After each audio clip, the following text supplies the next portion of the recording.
Salut tout le monde, j'espère que vous allez bien. Alors ça y est, on se retrouve pour de nouvelles vidéos. J'ai plein de nouveaux formats à vous faire connaître et à vous présenter. Et aujourd'hui, on va parler d'un sujet qui est un peu compliqué, qui est souvent mal maîtrisé ou en tout cas mal compris par beaucoup de personnes, la fameuse DL50.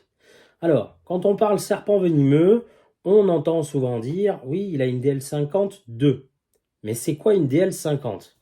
Ce mot, ce terme, DL50, ça se traduit littéralement par dose létale médiane. La dose létale médiane, c'est la dose d'une substance toxique à partir de laquelle où 50% des sujets de l'expérience vont mourir. D'accord? Grosso merdo, qu'est-ce que ça veut dire? Ça veut dire que, mettons, je vais injecter du venin de taipan du désert à 10 souris ou 30 souris. D'accord? On va voir sur 24 heures combien vont mourir. Si sur 24 heures, moins de la moitié vont mourir, on n'a toujours pas obtenu la DL50. Par contre, si sur 24 heures, la moitié ou plus meurt, on obtient la fameuse DL50. Et pour vous le résumer encore mieux, pour vous le présenter encore mieux, j'ai réalisé quelques petits graphiques. Alors excusez-moi, je ne suis pas très doué en graphique, mais voilà, c'est grosso merdo pour vous l'expliquer. Donc on est toujours sur Oxyuranus microlepidotus, donc le taipan du désert. Alors, le graphique, comme vous le voyez en bas, ça représente le temps. J'ai fait de 2 heures en 2 heures sur 22 heures. Ok? Et en haut, en rouge, c'est le nombre de souris. Donc le premier graphique, il a été fait avec une dose de 0,005 mg de venin de taipan du désert. Qu'est-ce qu'on voit? Qu'au bout de 4 heures, 5 souris sont décédées. Au bout de 12 heures, 10 souris sont décédées. Et au bout de 22 heures, on est à 12 souris. Ok? Donc, on n'a pas obtenu la DL50. Sur le graphique suivant, on voit qu'on est passé à 0,010 mg de venin par kilo. Alors, les souris ne sont pas les mêmes que celles qu'on a utilisées dans la première expérience. C'est un autre groupe test. On a repris 30 souris. Ok? Donc on voit qu'au bout de 4 heures, il y a 5 souris de mortes. On voit qu'au bout de 10 heures, il y a 11 souris qui sont décédées. Donc déjà, il y a une évolution. Et qu'au bout de 22 heures, on arrive à 14 décès. Mais on n'est toujours pas arrivé à nos 15 souris pour parler de DL50. Donc on va reprendre un autre groupe test. Et là, on passe à 0,025 mg par kilo. On voit qu'au bout de 4 heures, on a 5 souris de mortes. Au bout de 10 heures, on est repassé à 10 souris.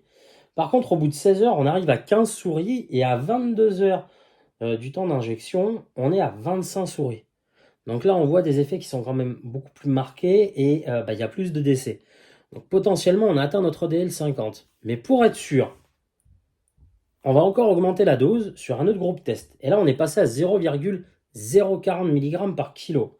Alors là, les résultats sont fous parce qu'il aura suffi de 14 heures pour tuer les 30 souris.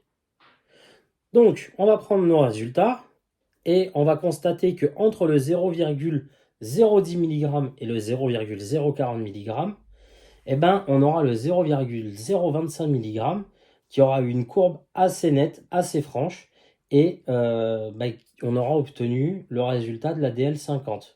On peut dire qu'à partir de 0,025 mg par kilo, on a la DL50 de taipan du désert. Alors évidemment, ce n'est pas des chiffres qui sont exacts, je ne suis pas scientifique, je ne suis pas laborantin, et c'est pour vous résumer en gros comment est-ce qu'on détermine la DL50 d'une espèce. Hein.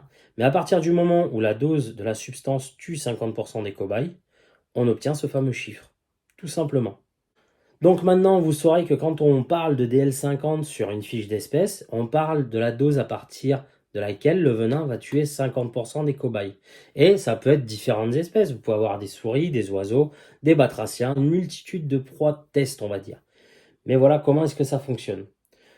Voilà, j'espère que cette petite vidéo explicative vous aura plu, que vous en aurez appris un petit peu plus. Retenez bien ce DL50 parce qu'il y a un nouveau format de vidéo qui arrive et on va l'utiliser dedans justement. J'espère que c'est pas trop compliqué, que la vulgarisation vous permet de suivre. En tout cas, si vous avez des questions, si vous avez des doutes ou quoi, n'hésitez pas à laisser un commentaire pour poser les questions. Je tenterai d'y répondre quoi qu'il arrive. Et puis voilà, je vous dis à la prochaine les amis, on se retrouve très vite pour une vidéo. Ciao!